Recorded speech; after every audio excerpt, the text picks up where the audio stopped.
Hello everyone, welcome back to my YouTube channel. Today in this video I will be talking about wireless power transfer. So let us try to understand what is wireless power transfer and how it works. As the name suggests, it is a method by which we can transfer power wirelessly without any physical connection. The working principle of wireless power transfer is same as that of a transformer, which many of us have studied and some of you must have used it as well. It is based on Faraday's law of induction. That is, if a conductor comes near changing flux, it induces EMF in the conductor and produces current. The wireless power transfer has two parts. One is the transmitter, another one is the receiver. In the transmitter section, we give DC input, which then gets converted to AC inverter circuitry, which is then fed to the coil. DC to AC conversion is required because DC current has constant flux and we need changing flux to induce EMF on the secondary coil. When secondary coil is in close proximity to the primary coil, which is transmitting, the current is induced and we receive AC on the other side. This AC is then rectified using diode rectifier and a capacitor for filtering. Filtering is required so that smooth DC can be provided to the next stage, which is your DC to DC converter. This DC to DC converter basically generates the desired DC output, which will be required for your other part of the circuitry. For example, if you want 5 volt output or 3.3 volt output for your circuitry. So I hope you are able to understand what is wireless power transfer technology and how it works, at least at a high level. Now let us try to understand what are various advantages and limitations of wireless power transfer technology. Main advantage of wireless power transfer technology is basically you don't need a physical contact. You can transfer the power wirelessly. And because there is no physical contact, there is no wear and tear because of the contact. And various autonomous operations are possible, which I will tell you in more detail when we are talking about applications. And there are various limitations of this wireless power transfer technology. One is it is expensive. You need extra circuitry in order to transmit the power and receive on the other side. It is inefficient compared to directly providing power because you need to convert from DC to AC and then you need to receive it at the secondary coil level and then rectify it and convert it back to your desired DC level. This whole conversion from DC to AC and then from AC back to desired DC level loses a lot of power in between. That's why wireless power transfer is quite inefficient. Another disadvantage is complex construction because now you have two-part system instead of just putting a connector. You need to have transmitter section and receiver section. Currently, it is only possible to transfer power wirelessly to a very short distance. So these are a couple of limitations of wireless power transfer. Now let us see what are various applications of wireless power transfer.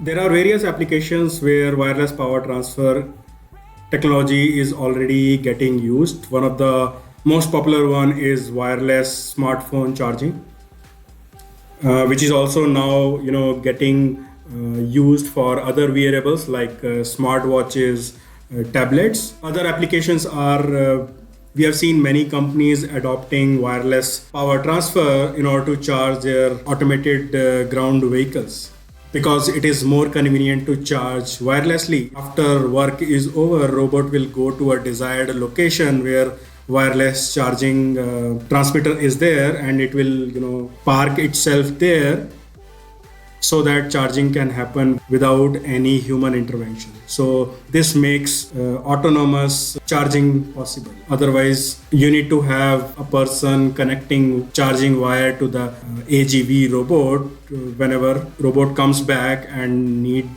battery to be charged. And another application where wireless power transfer is getting used is in various sensors. So wirelessly from a distance, RF power is getting transmitted, and that sensor will receive that power and transmit the useful information back to the central gateway. So one of the example you see on daily basis is our vehicle or car tags, right? Toll tags. When vehicle goes near to your toll plaza, the transmitter gives power to the tag powers up and transmit the identification information back, and that's how authentication happens, and you are allowed to take a car from the toll. Another interesting application is wireless charging of your EV electric vehicles. So many companies have already started testing and piloting this technology for EV charging. Now let me show you these wireless power transfer modules in action. These modules are available on various online shops at around 700 Indian rupees or 10 US dollars. I recently purchased 2 sets for my experiment and to learn how this technology works and how it can be used in real world applications. So this is the whole setup. These are the modules. This is your transmitter and this one is your receiver. I'll be using power supply to power the transmitter, and output of the receiver I will connect to this DC load in order to check how much power we can extract from the receiver module. And this is an oscilloscope with the help of which we will see waveforms at each stage. I'll now connect this adapter to transmitter module so that it will be easy to connect power supply output. So this is ready to be connected. This is our receiver module. I have switched on the power supply. Now this transmitter module needs 12 volt input, and right now it is taking 62 milliampere. Let me show you the waveform, how it is converting DC to AC. So at the output side I will connect the oscilloscope probe and we will see what is the waveform. So you can clearly see on the oscilloscope it is generating AC wave. So this side is the positive side and this side is the negative side. It is not ideal sine wave, but somewhat half sine wave. And you can also see what is the frequency. It is 83.33 kilohertz. Oscilloscope is at 10 volt division. So 1, 2, 3 and 4, approximately 40 volt peak to peak it is generating. Now let us see what happens when I bring this receiver module near the transmitter coil. You can see when I am bringing receiver coil near transmitter coil, LED connected at the output of the DC-DC converter on receiver module is glowing. So that means power is getting transferred. So LED is on, but if I take it further, it will switch off. So that means the receiver and transmitter needs to be nearby, something like 5 to 6 mm. Also, when I am moving receiver coil sideways, coupling is also getting reduced and power output is also getting shut down. When I align it again, you will see power is able to transfer. Now let us connect this load and see how much power we are able to extract from the receiver module. So I have connected these adapter connectors so that it will be very easy to connect. Now I will make DC load on.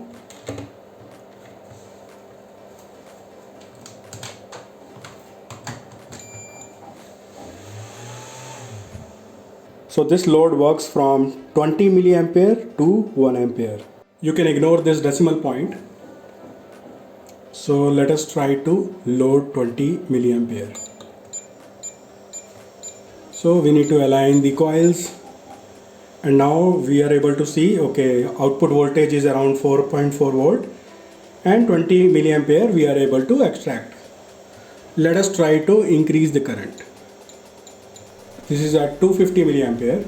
You can now see approximately 2 watt it is transmitting, and we are extracting only 1.25 watt. So that's the kind of inefficiency we will see in wireless power transfer, and that too it is at zero distance proximity, right? If you increase the distance, your power level will decrease.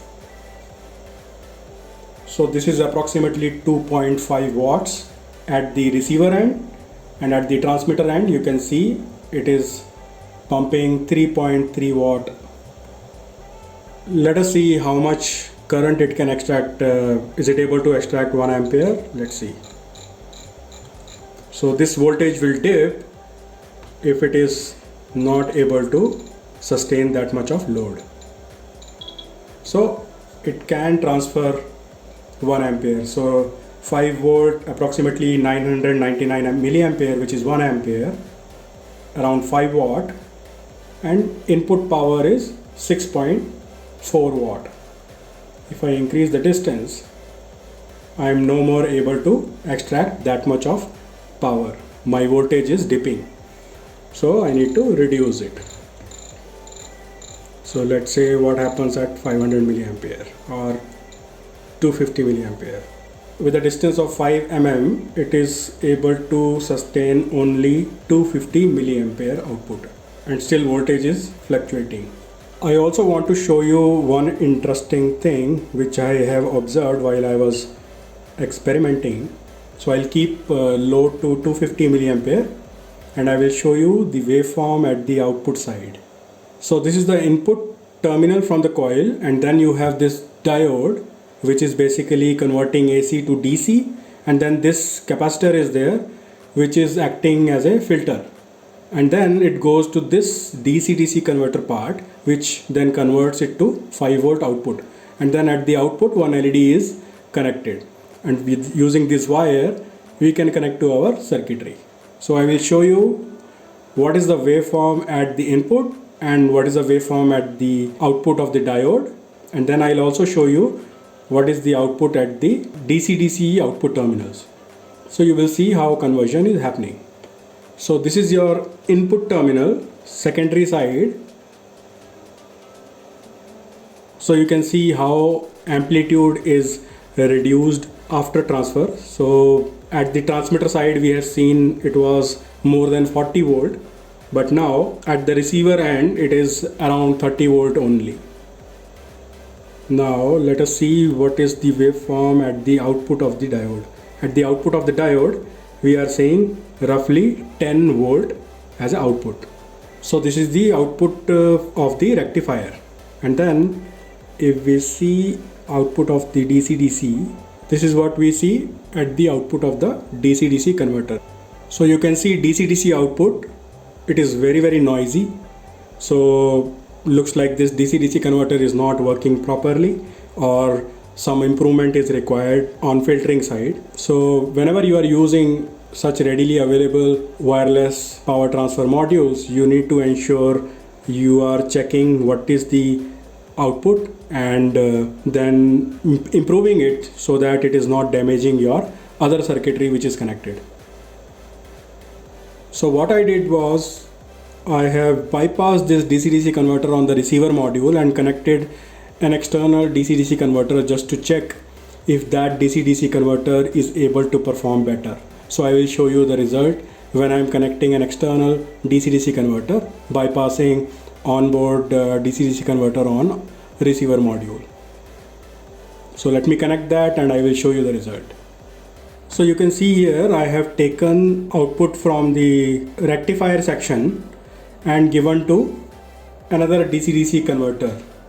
Now we will check what is the performance of this DC-DC converter with the receiver coil. This DC-DC converter is giving output of 3.3 volt. I could not find 5 volt DC-DC converter module, so I am going to use this. So we will extract similar power. with the receiver module's DC-DC converter, we were extracting at the output side 5 volt 250 milliampere, which is approximately 1.25 watt. And with 3.3 volt output DC-DC converter, we will load it for 500 milliampere. So it will be something like 1.2 or 1.3 watts. So let us see. So we will put receiver coil on the transmitter coil. And now you can see on DC-DC load, the output voltage is 3.29 voltage and we are consuming 250 milliampere. So we will increase it to 500 milliampere. So at 500 milliampere it is getting a little dip, but still able to provide that much of power. And now it is time to see the waveform, because over there output waveforms were really bad. So let us see how the waveform of the waveform at the output side of the DC-DC converter looks like. As you can see on the oscilloscope, the waveform is really clean, so there is no noise, no pulses. Always make sure whenever you are using these wireless power transfer module, you are checking the output voltage and the noise at the output, so that it is not impacting your other circuitry. Are you planning to use wireless power transfer in any of your upcoming projects? Let me know in the comments below. I hope you found this video useful. If you want to learn more about embedded system design, please visit my blog pallavagarwal.in. Thank you very much, and I will see you in my next video.